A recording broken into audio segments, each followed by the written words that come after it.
Mga bro, humanda na kayo sa balita na talagang magpapatibok ng puso. Ang Department of Budget and Management, sa isang galaw na talagang astig, ay naglabas ng 3 billion pesos na pondong kinakailangan. At saan nga ba ito mapupunta, tanong ninyo? Abangan nyo, mga bro, dahil ito'y para sa pagbili hindi lang ng isa, kundi 6 na offshore patrol vessels. Ibig sabihin, malalim na ang ating mga galaw sa karagatan.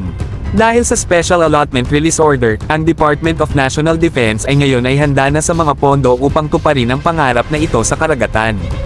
Sinasaklaw nito ang Offshore Patrol Vessel Acquisition ng Philippine Navy bilang bahagi ng Revised Armed Forces of the Philippines Modernization Program. Ito'y isang sandosenang pagbabago para sa kakayahan ng ating bansa sa pagdepensa, mga bro. Pero teka lang, hindi rito nagtatapos ang saya.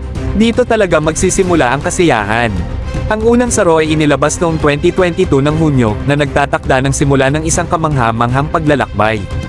At ilang araw lamang pagkatapos, nag-isa ang Department of National Defense at ang kilalang South Korean shipbuilder, Hyundai Heavy Industries.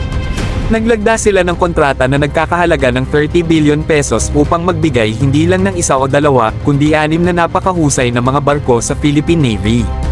Ito ang tunay na pagpapakita ng pagiging malakas sa karagatan, mga bro. Isipin nyo ang mga posibilidad, mga bro. Ang mga offshore patrol vessels na ito ay magiging bantay sa ating mga karagatan, tiyak na nagtataguyod ng kaligtasan at seguridad ng ating bansa.